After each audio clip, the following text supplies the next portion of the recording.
I am not a fan of the chaos storyline inside Black Ops 4. What some of the leaks suggest, it seems that plans for chaos has been cancelled.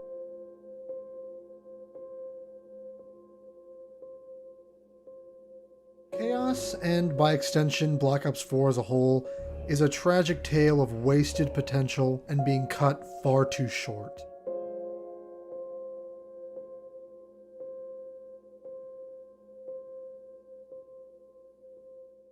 Host. Use no discretion of the relic itself. It reminds me of when I studied the writings of Alistair Rhodes, an amateur demonologist and personal hero of mine.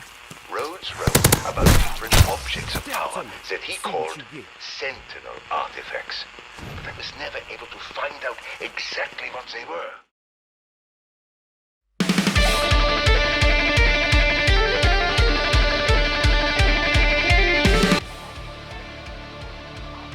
Oh fuck! Oh my god! Wait, they're actually referencing it. Holy shit! Whoa!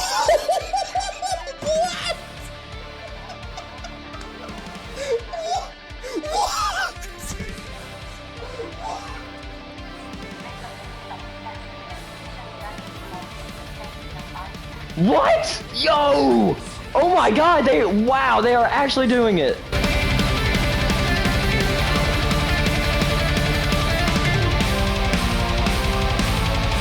Hey everyone, Clarkish here, welcome back to another video. Today I am back, and today I'll be talking to you guys about the map Citadelle Des Morts, the Chaos Story map that we deserved. Now before everyone puts in my comments, Clarky, Citadelle Des Morts, it's not even a part of the Chaos Story, it's a part of the Dark Aether story, you know, that's what Citadelle Des Morts is. Well, let me explain. Obviously the Chaos Story ended with Ancient Evil on a cliffhanger, and we never saw it since until Vanguard Zombies. Within the map Shinonuma Reborn, you can actually hear Kraft actually talking about the artifacts, the Sentinel artifacts within Shinonuma Reborn. Now everyone just thought that this might have been a cool little Easter egg, seeing as the Chaos Story was just straight up forgotten. That was until Terminus. On the ending cutscene of Terminus, you can actually see that the Chaos Story is coming back, as Richtofen is actually studying into the Sentinel artifacts. The characters are now on the search to find the Sentinel artifact to try and bring Sam back from the Dark Aether when she was sucked in to Sophia with the Forsaken. Well, in Citadelle Des Morts, we then go to the castle in France where we meet up with Ravenov and then Kraft from Vanguard Zombies to then get some more info on how to get the Sentinel artifact. And the whole purpose of Citadelle Des Morts is to actually grab the amulet, as that is the first piece we need into finding the Sentinel artifact. Now, unluckily, we do not find the Sentinel artifact within Citadelle Des Morts, and that is actually scheduled for the next map, being DLC 2. And that's probably going to take us into even more in-depth Chaos Story stuff. Originally, the Chaos Story was never a part of the Aether storyline. It was never supposed to be a part of the Aether storyline. But now that it is, in that it's actually done it well. Because originally, myself and a lot of other people thought if they brought in Chaos into Aether, you know, that would be good, as a lot of people just love the Aether storyline more, and if Chaos was a part of it, I definitely, and many other people, would think it would succeed. But with it starting off as it's just its own story, people, including myself, thought it would be a bit messy for them just to add it into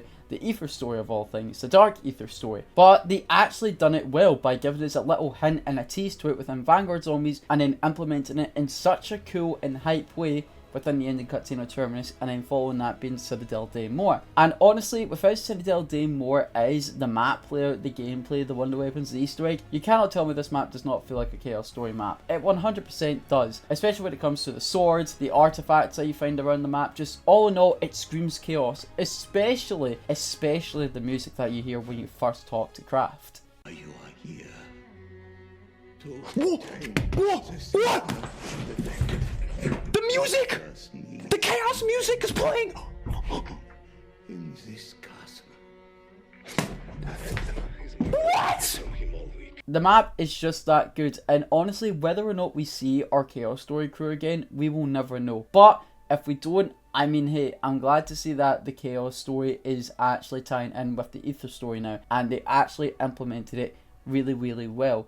So, huge shouts to Treyarch. Aside from that, in terms of talking about why I think it's a Chaos map and a Dark Aether story map, let's actually head into the map itself. First of all, let's talk about the gameplay. The gameplay, the layout, it's great. The map layout is perfect. It's not as big as Terminus as I thought it would be, as I thought I heard a lot of people talk about it was going to be the same size as Terminus. It's just not going to be very open. It's going to be a lot more tight corridored and all that stuff, which, you know, to an extent, it's got a good size. It's a good size of a map, and the layout is great, where you got the main village area. You can go to the right to explore a bit more. You can go to the left to then explore the barn, both ways leading up towards the castle. Once you're in the castle, there's multiple ways to traverse for the castle to get to the center of the area, where you can then pick up your wonder weapon swords. After that, if you then head into the right, once you've entered for the entrance, you will then go down to quick revive and to then lead into pack punch, and also you can meet craft along the way. If you go to the left, it looks like a little chill area where the French Syndicate always chilled out, and then that leads to an underground area where you can actually find a chaos puzzle. All in all, it's a good layout. Now in terms of the quest, I've not done all the side quests, so let that be known, but in terms of the quest for the swords, for example, I think they're great. They're easy, but they're great. They're a lot of fun to do, and honestly, I'm glad there was a bit of difficulty when it came to the Raven sword when that first was getting solved. Of course, there's a bunch of cheat sheets out now to the point where you can do that shit in 5 seconds, but it's still cool how we got a lot of puzzles within this map. And then of course the main quest as well, when I hunted it with a bunch of my friends, it was so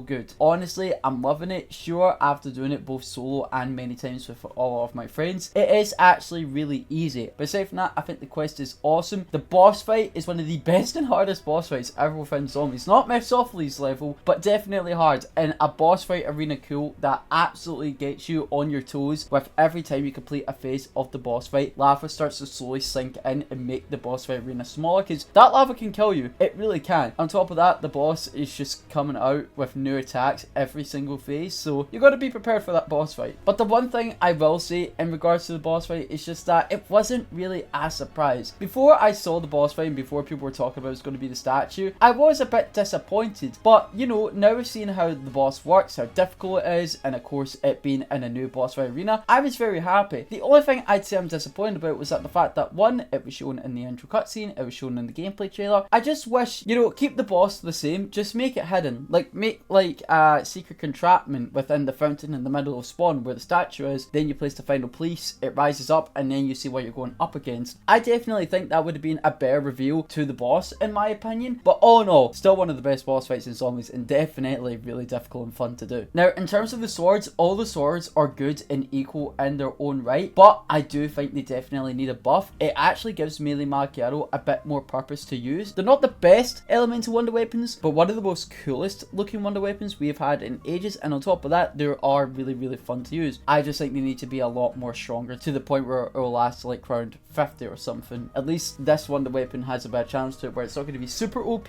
but OP enough to the point where it will get you to a decent high round at best. And then when it comes to the gameplay of the new Gobblegums, I've only experienced Power Keg. You know, we've had that in Black Ops 4, that's really helpful. You know, the time stopping Gobblegum, I know that's really helpful, but I'm pretty sure no one's gotten it yet as far as I'm aware. And then the new Whimsical, I'm pretty sure that Whimsical is limited, which still sucks. Now as for the story for Citadelle Des Morts, let's start off with Craft. Craft is from Vanguard Zombies. He is like the Weaver from Cold War Zombies and Vanguard Zombies in this case, where he's trying to help the Strike team trying to figure out how to defeat the demons and the zombies and all that stuff within that game. And then after that, we never really heard from him ever since, until the map actually. We then see that he was trapped within, you know, the Citadel for so long by the French Syndicate and Ravenov and Franco, and then he has these like dark ether mystic abilities that isn't his fault, it's not something that he's acquired. In one of the quotes, he actually states that it's because of the Citadel, it's just trapped full of mystic shit, and that's why he's possessed by it in some way, shape or form. On top of that, spoiler warnings ahead as well. I am going to talk about the ending here, and the ending is a big game changer, so if you do not want to hear the spoiler of the ending cutscene and you haven't done the Citadelle Des Morts Easter egg for yourself, I recommend clicking off this video now. But in the ending cutscene, we do get revealed that Kraft is actually Richtofen's father, and I'm going to guess adopted father, I'm guessing, because of course this is the Richtofen that exited Tag the Tone, you know, so it's not actually Richtofen's father, he's been adopted of course. He then asks Weaver not to kill him even after all the bad things he's done, and he actually talks about how Richtofen has went through a lot of pain and this is what it's led to. So I don't know what Weaver's going to do now. Is he still wanting revenge on Richtofen, or is he just wanted to keep Kraft's dying wish and just hate Richtofen but not kill him? I don't know, we'll need to see. On top of that, there is a lot of ties with Chaos. Of course the Sentinel artifact is going to be in the next map. The artifacts themselves that you find design for the Easter egg, especially the Ra one, that just screams chaos to me. The other artifacts, especially the one where you're shooting the red crystals, reminds me of chaos as well. Just there's so much shit that just screams chaos in your face, and who knows, maybe we'll get something related to Alistair Rhodes later within DLC 2 for all we know. And then the last one I want to talk about is the end of Maya's little journey of defeating Franco. As you know, Modi and Franco are the ones who put Nathan down to the ground with his amalgamation, you know, transformation, and she wants to kill everyone who done this to Nathan. Modi died in Terminus, and then if you actually play it as Maya, you can actually have a little secret boss fight against a Doppelgast, as that Doppelgast was originally one of Franco's personal henchmen that turned into a Doppelgast, and Maya actually kills them to go down into a secret basement, which you can only unlock if you play as Maya, to then eliminate Franco. And honest to God, it was so cool, and I loved that. That also screamed chaos to me, as the last time we saw something like that was in Ancient Evil, whereas if you played as Bruno or Shaw, you actually saw an in-game cutscene of Bruno killing Shaw to then turning him into the Order, having two split personalities, which is absolutely nuts to me. So I'm glad to see something like that come back into the game. And then on top of that, I did ask some of your guys' thoughts on Citadelle Des Morts on Twitter, and this is what some of you guys said. We got one from Joe Met, and Joe says swords need to change in halftime or have ammo in their actual abilities. Now in regards to having ammo in their actual abilities, I don't know how that would work exactly. Like, I've got a good idea, but I don't know how I would feel about that personally. But in terms of like charging up the main ability, where you can like shoot fireballs from Caliburn or create like a portal with the Raven Sword, shit like that, I definitely feel like is a bit too long from time to time. There are times where I feel like I get super quick, and there are times where I feel like it takes super long just to get it all charged up to get your super ability. So I definitely do agree. I think it should be a bit faster. Not super faster to the point where it feels OP, but just enough. I got one from Code 6 Beluga, and Code 6 Beluga says, honestly, after comparing this map to others in the S tier category, it just simply doesn't fit in, sadly. Wonder weapons don't feel rewarding to upgrade. The Easter egg, in my opinion, is still a bit too short. The high runs are crap. Also, while the atmosphere is good, compared to BO3 or BO4, it's not close. Now, in terms of the atmosphere, I totally get it, but I feel like the atmosphere in that map is just completely unique and good in its own right. In terms of the wonder weapons, you know, I actually don't mind the upgrades personally. You know, I think they're cool. I don't think they're too hard. I think they're unique. I love the puzzles to them, especially the Raven one being quite difficult when you're first doing that for the first time. So honestly, I do feel like they're quite rewarding, but again, the wonder weapons aren't really the best, especially the high rounds. I've heard a lot of people from the high rounding community that the high rounds are really not the best right now, so I'm going to have to agree with that. In terms of the Easter egg being short, honestly, when you think about it, as soon as you get the swords and as soon as you get the enchantments, honestly, the Easter egg is quite short. You're just going around with the mystic ball and then doing the knight salutes, and then once you do that, you place the mystic ball, and then after that, you then put in the little bloodstone that you have in the center of spawn to then face off the boss. So when you put it like that, yes, it definitely is short, but when doing all the swords, waiting for the stamps and all that shit, you know, it can somewhat be long. In theory, yes, it is somewhat short, but I don't feel like it's short compared to that of maps like D Machine, Firebase, Mauer, or hell, even Forsaken. So honestly, even though the Easter egg is short, I still really do like the Easter egg. It's a lot of fun to do, so I agree, but you know, that doesn't mean it's a bad thing. We got one from Mala, and Mala says the wonder weapons feel massively underpowered for wonder weapon, although this could be a melee issue due to always trading hits with zombies, just too slow in general too. Definitely agree with that, you know, but if you have the melee macchiato augment, you can actually change that where you can actually swing the sword quicker. At least I think. I'm pretty sure that's actually just for the punch, so don't count me on that one. Mala continues on to say, the other issue is amalgams should not exist. I'd rather have no elite or a new one. Other than that, the best map since Ancient Evil. Now, I definitely do agree. This is the best map since Ancient Evil, and Ancient Evil is my personal favorite map of all time, so that doesn't mean Citadelle's my favorite map of all time, but you know, it's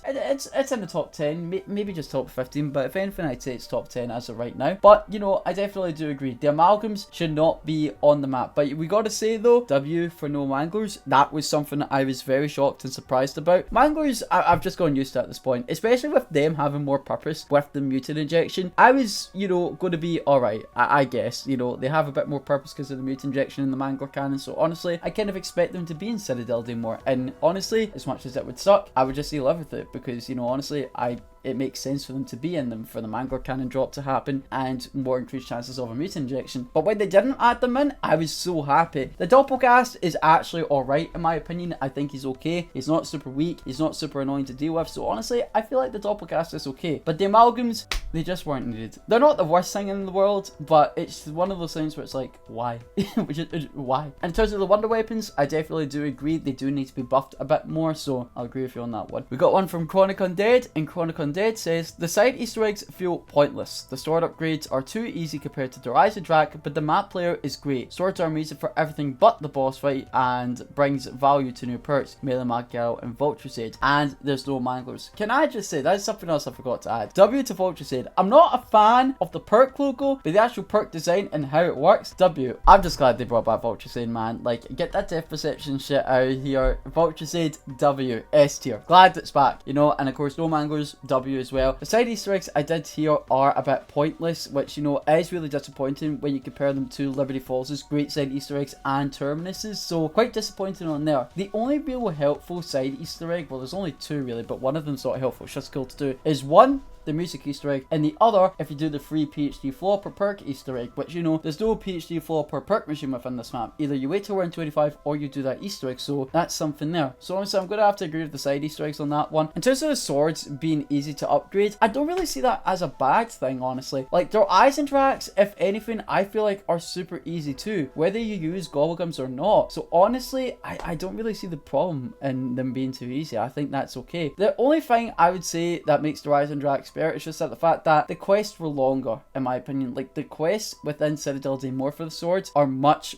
shorter compared to that of any like 4 elemental wonder weapons that we've had in the past. So honestly, whether it's easy or not, I don't think that matters. I just don't think it was long enough. And then of course the map player is also good as well, and the swords are really disappointing when it comes to the boss fight. That was something that I was upset about. It's good against zombies, it's good to help you out so you can then just focus all your other weapons on the boss, but aside from that, you know, I'm gonna have to agree with that point as well. Got one from Nova, and Nova says, canonizing the Chaos storyline is the best decision Treyarch has ever made in regards to the story, and by that he means the Aether / Dark Aether story, bringing Chaos into that. I'm sitting here bringing storyline videos again like it's 2016 and theorizing all the cool mythological places we can see in the future. It honestly saved the Dark Aether story, and I gotta agree. And huge shouts to CJ Santa for pointing this out, because I know a lot of people were saying to themselves they should not have brought the Chaos story into the Dark Aether when it was somewhat hinted at in Vanguard, as it was like a punch to the face to Jason's ideals and stuff, which honestly, you know, CJ Santa actually made a good point. If the Chaos story was a part of the Aether story originally, I feel like the Chaos story would have done much well and we wouldn't have had the budget cuts like we did in Black Ops 4 in my opinion. So honestly, I think it's definitely a W move, especially with how they've implemented it now within the Dark Aether story. I think they've done it perfectly. So honestly, W's to Treyarch. We got one from Xbox, and Xbox says, after seeing what Maya did to Franco, I just want to say Mommy Maya can dominate me. Oh, hell no, man. Next question. We got one from Michael, and Michael says, it's better than the Rise of Drak, potentially a top candidate for the best DLC one ever. Now, when it goes to that far, the only thing I would say is I personally like the boss fight more, as I've done the Rise of Drak boss fight so many times now, but even then, like, if I didn't do the Rise of Drak boss fight so many times, I would still consider it a great boss fight, but I just think there's so many other great ones, like the Gore Krovi dragon fight, or the one in Ancient Evil, and definitely the one in Citadelle Des Morts. But to say the whole map is better than the Rise of Drak, I will personally disagree, but I definitely do like them both, and they're honestly good candidates for being the best DLC 1 map ever. Potentially, if we're talking DLC 1 maps, definitely top 3, but if we're talking all maps of all time, top 10 at best. We got one from Dark Ops, also known as Black Ops Union, and he says, it's a 4 out of 10 below average. The map play was inspired by Santa Cena from Modern Warfare 2. It's all over the place. The wonder weapons are average. The fact that you pretty much need melee Macchiato to make them viable is telling to how underpowered they are. Oh, and the Easter egg is extremely bugged. I totally understand that. The Easter egg as of recently, from what I've seen from Twitter, is extremely bugged, and the fact that you do need to buy melee Macchiato just for the wonder weapons to be somewhat a bit more better is annoying, but I do like the idea that melee Macchiato just has a bit more purpose compared to when Citadelle Des Morts wasn't released. But you know, to say it's below average in a 4 out of 10, I'm personally going to disagree with that. We got one from Dempsey, and Dempsey says, it's a pretty great map. The only issue I have is just the sword killing one zombie at a time instead of having a multi-target damage like the Crystal Axe. The triple Triple Frenzy augment for melee macchiato only triples the damage instead of multi-target for some reason. Yeah, no, it only does that if you use your fist, but if you use it on a melee weapon, it does not work, which is really disappointing. So honestly, I'm going to have to agree with that on there. But if I had to give the map a rating out of 10, it's a solid 8 out of 10. I just wish the high runs were better on that map. The swords definitely need a bit of a buff, and I just wish the side eggs were a lot better. There's potentially good side eggs that have just not been found yet, so honestly, if I'm wrong later on down the video and there's a lot of cool side eggs on that map and I just don't know as of this current point in time this video's upload, you can punch me in the face. But aside from that, Citadelle Des Morts is great, and I definitely think is not only a Dark Aether story map, but is a Chaos story map also. But guys, thank you all so much for watching. If you guys did enjoy, please subscribe, leave a like, click notification bell, always do it to the channel. I hope you all have a fantastic rest of your day, and I will see you within the next video or live stream. And goodbye.